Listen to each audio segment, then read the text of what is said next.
నమస్తే. ఎన్నో ఆధ్యాత్మిక కార్యక్రమాలు నిరంతరం మన ఛానల్‌లో ప్రసారం అవుతూ ఉంటాయి. మనందరికీ సుపరిచితులు బిక్కి కృష్ణ గారు. బాబా యొక్క మహత్యాల గురించి అసలు నామం బాబా లేకుండా నేను లేను అనే చెప్పి మొదలుపెడతారు. కార్యక్రమం మొదలుపెట్టడమే అలా మొదలుపెడతారు. ఎన్నో ఒడిదుడుకులు, ఎన్నో సవాళ్ళు జీవితంలోనే కాదు, నిరంతరం ఎన్నో సవాళ్ళని అధిగమిస్తూ కేవలం బాబా మాత్రమే నన్ను నడిపిస్తున్నారు అని నమ్మే వ్యక్తుల్లో నిజంగా మొదటి వరుసలో ఉంటారని చెప్పొచ్చు బిక్కి కృష్ణ గారు. అంతే కాకుండా ఈ మధ్య కాలంలో నాకు కూడా తెలిసింది ఎన్నో సమాజ సేవలు చేస్తూ ఉంటారు నిరంతరం.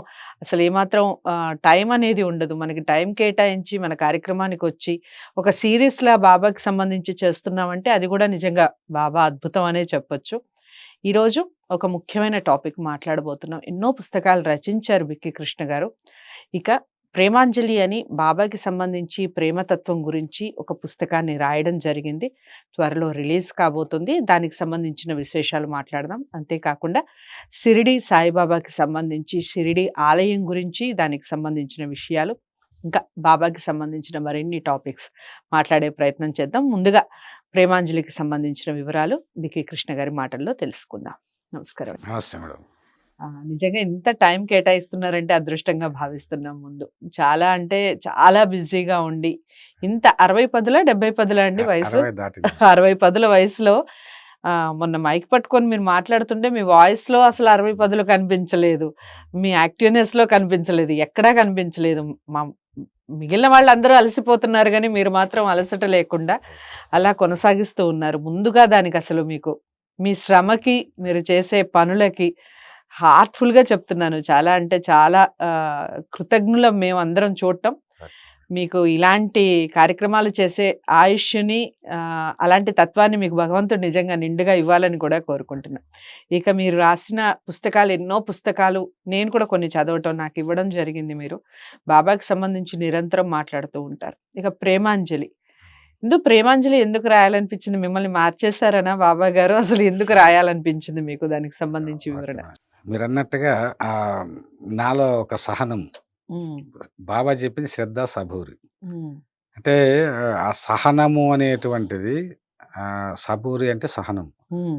ఆ సహనము బాబా భక్తులకు చాలా అవసరం. అయితే ఏ పని చేసినా శ్రద్ధతో చేయాలి. హ్మ్. హ్మ్. సహనంతో చేయాలి. శ్రద్ధ అంటే ప్రేమ. హ్మ్. సహనము, సబూరి అంటే సహనం. హ్మ్. అంటే ఈ ఈ ఎప్పుడైతే మనకు ప్రేమ ఉంటుందో ఏ పని చేయాలన్నా, హ్మ్. ఒక సమాజ సేవ చేయాలన్నా, లేదు మన ఇంట్లో ఉన్నటువంటి వాళ్ళందరికీ సేవ చేయాలన్నా, ఒక హ్మ్. గృహిణిగా హ్మ్. తల్లి ప్రేమది. తల్లి ప్రేమే గృహిణి అంటే. అవును. ఆహ్, అసలు ఒక గృహాన్ని పిల్లల్ని చక్కదిద్దడంలో గాని, పిల్లలకు, భర్తకు, ఇంట్లో వాళ్ళకు సేవ చేస్తున్నటువంటి ఆ ఇల్లాలు వెనక ఉన్నటువంటిది ప్రేమతత్వం. రైట్. హ్మ్. అదే ఒక కార్యాలయంలో ఒక అధికారి హ్మ్. తన కింద ఉన్నటువంటి వాళ్ళందరినీ ప్రేమిస్తూ, హ్మ్. హ్మ్. వాళ్ళని అభినందిస్తూ హ్మ్. అద్భుతమైనటువంటి ఫలితాలు సాధించవచ్చు. హ్మ్. నేను ఒక డిపార్ట్మెంట్‌లో పనిచేస్తున్నప్పుడు హ్మ్. 12 సంవత్సరాలు చేశాం. హ్మ్. మా కొలీగ్స్‌ని ఒక్కరోజు ఒక్క మాట అనలేదు. హ్మ్. కానీ వాళ్ళు లేట్‌గా వచ్చినా అది ఆ చెప్పే విధానంలోనే. రైట్. హ్మ్. తర్వాత వాళ్ళు అద్భుతంగా పనిచేయడం. హ్మ్. ఇప్పటికీ ఆ కాలాన్ని గుర్తు చేస్తూ వాళ్ళు హ్మ్. చాలా పెద్ద పెద్ద పొజిషన్‌లో ఉన్నా నాకు ఫోన్ చేసి, "ఆనాటి కాలం రాదు సార్. అనుబంధం అలాంటిది. అనుబంధం హ్మ్. ఆనాటి కాలం మనకు రాదు సార్." ఎంతో హ్మ్. నవ్విస్తూ ఎప్పుడూ నవ్వుతూ, నవ్వుతూ, నవ్విస్తూ ఉండేవాళ్ళనమాట. అవును. హ్మ్. అట్లా ఈ ప్రేమ తత్వంతో సాయి హ్మ్. తత్వంలోకొచ్చిన తర్వాత నేను సాయి తత్వం లీలా రహస్యం అని ఒక సీరీస్ రాశా. ఓకే. అంటే అనంతపురంలో ఉన్నప్పుడు ఒక టెంపుల్‌లో హ్మ్. ప్రతి గురువారము, ఆదివారం రోజు ఇళ్ళ దగ్గర హ్మ్. సత్సంగాలు చేసేవాడిని. హ్మ్. సత్సంగం అంటే సాయి తత్వాన్ని గురించి ఒక గంట సేపు హ్మ్. నేను పరిశోధనలు చేసి, హ్మ్. బాబా అంటే ఎవరు? హ్మ్. హ్మ్. బాబా ఎక్కడి నుండి వచ్చారు? హ్మ్. బాబా తత్వం ఏమిటి? హ్మ్. అసలు మనం బాబాని ఎలా పూజించాలి? ఎలా హ్మ్. సేవించాలి? అలా కాకుండా బాబా మా సంప్రదాయమే వేరు అన్నారు. హ్మ్. కాబట్టి ఆ సంప్రదాయం ఏమిటి? హ్మ్. ఆయన మార్గంలో ఎలా నడవాలి? హ్మ్. ఇలా నేను చెబుతూ ఉన్నటువంటి విషయాలన్నీ ఒక తర్వాత రాత్రికి గ్రంథంగా రాసేవాడిని. హ్మ్. హ్మ్. అలా రాసినటువంటి దాన్ని సాయితత్వం లీలా రహస్యం అని ఒక పుస్తకంగా వచ్చింది. ఓకే. అది ఆంధ్రప్రభలో దాదాపు ఒక సంవత్సరం కాలము రెగ్యులర్‌గా హ్మ్. సీరియల్‌గా వచ్చింది. హుహు. అప్పుడు చాలామంది చాలా స్పందించారు. అంటే ఇంత కొత్త కోణంలో చూడటం. ఓకే. ఇప్పుడు ఒక గురువుని కొత్త కోణంలో చూయించడం అనేది చూయించడం. పరిశోధన చేస్తే గానీ అర్థం కాదు. హ్మ్. ఇప్పుడు ఒక మనిషినైనా అంతేనండి. ఇప్పుడు నా హ్మ్. గురించి మీరు తెలుసుకోవాలంటే ఒక్కసారిగా అర్థం కాదు. అలాగే ఆ! మీ గురించి నేను తెలుసుకోవాలన్నా అవును. మీతో పరిచయము హ్మ్. పెరిగిన తర్వాత మీ గురించి నేను ఆలోచించే కొలది హ్మ్. మీరు గొప్పగా కనిపిస్తారు. రైట్. అలా బాబాని ఆలోచించే కొలది ఏమిటి అంటే, నాకు నా జీవితంలో బాబా తత్వానికి వెళ్ళి సత్సంగాలు చేసే క్రమంలో టోటల్ నా యాటిట్యూడే మారిపోయింది.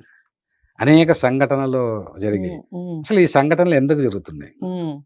అంతవరకు లేనివి బాబా తత్వంలోకి వెళ్ళిన తర్వాత ఎందుకు జరుగుతున్నాయి?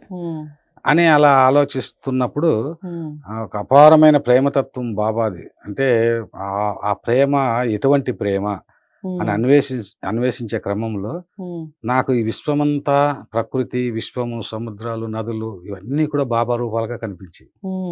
అందుకే బాబా తత్వాన్ని ఈ లోకములో జరుగుతున్నటువంటి తత్వాన్ని, ప్రేమ ఉన్న చోట హింస ఉండదు.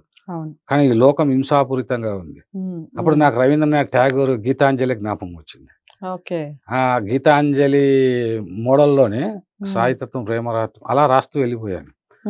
రాస్తున్నప్పుడు అది ఎంతవరకు వెళ్ళింది అంటే, చాలా పెద్ద పెద్ద ఇంటర్నేషనల్ పోయట్స్ కూడా దాన్ని చదివి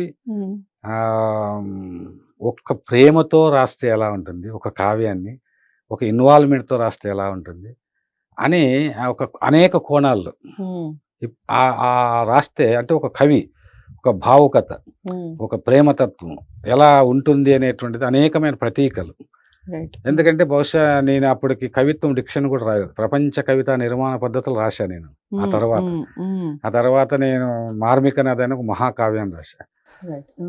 ఇదంతా టెక్నికల్గా మనం ప్రపంచ సాహిత్యాన్ని చదివిన తర్వాత రాసింది వేరు. సహజంగా ఒక భక్తునిగా ఒక బాబా చేస్తున్నటువంటి ఆ సంఘటనలు కానీ, లీలలు కానీ, ఆ రాత్రి కళ్ళలోకి రావడం, ఉలిక్కిపడి లేయడం, ఇలా అనేక విషయాలు జరిగాయి. అయితే నేను ఒక అభ్యుదయ కవిని అప్పటికి. అందరూ నాదేంటంటే సత్యాన్ని తెలియజేయడానికి. ఇప్పుడు చలం గారు ఉన్నారు, తెలుగు సాహిత్యాన్ని ఒక ఊపిన మహానుభావుడు. అటువంటి వ్యక్తి లాస్ట్కి రమణాశ్రమానికి వెళ్తాడు. అక్కడికి వెళ్ళినప్పుడు ఎకరాల భరద్వాజ మాస్టర్ వెళ్ళి, అదేంటయ్యా నువ్వు దేవుళ్ళు లేరు ఏమి లేరు అని ఒక చైతన్యం తెచ్చి అంత గొప్ప రచయితగా ఉండి మ్యూజింగ్స్ రాసావు. మ్యూజింగ్స్ అంటేనే ఒక తాత్వికత, అన్ని ప్రశ్నలే. ఇంత సంచలనం సృష్టించావు. ఇంకా స్త్రీల పక్షం వహించి మైదానము నుంచి శశిరేఖ, అమీనా, దైవం ఇచ్చిన భార్య లాంటి గొప్ప నవలలు రాసిన వ్యక్తివి ఇప్పుడు రమణాశ్రమానికి వచ్చి నువ్వు ఇక్కడ వచ్చే అన్ని అబద్ధాలు చెప్పినట్టే కదా అంటే అన్నారు. అప్పటికి అది సత్యము ఆయన చెప్పిన, ఇప్పటికి ఇది సత్యం. ఈ సత్యాన్ని కాదని ఆ అహముతో, నేను ఒక గొప్ప రచయితననే అహముతో ఇది సత్యాన్ని సత్యం కాదని ఎలా చెప్పగలను అన్నాడు. చాలా గొప్ప విషయం. ఇలాంటివన్నీ చదివాము. అదేవిధంగా గోపీచంద్ గురించి కూడా చెప్పాను. కర్నూలులో సాయిబాబా, ఆయన హేతువాద సంఘం అధ్యక్షుడు. కాబట్టి అంటే మనం ఏంటంటే ఇతరుల యొక్క ప్రభావం కాకుండా మన యొక్క ప్రేమతత్వం ఆ గురువు పైన ఎలా ఉంటుందో దాని యొక్క రియాక్షన్స్ ఎలా ఉంటాయన్నటువంటి విషయం అంట ప్రేమాంజలి కావ్యంలో రాశారు. ఉదాహరణకు ఒక 2-3 కవితలు వినిపిస్తాను అందులో. తప్పకుండా.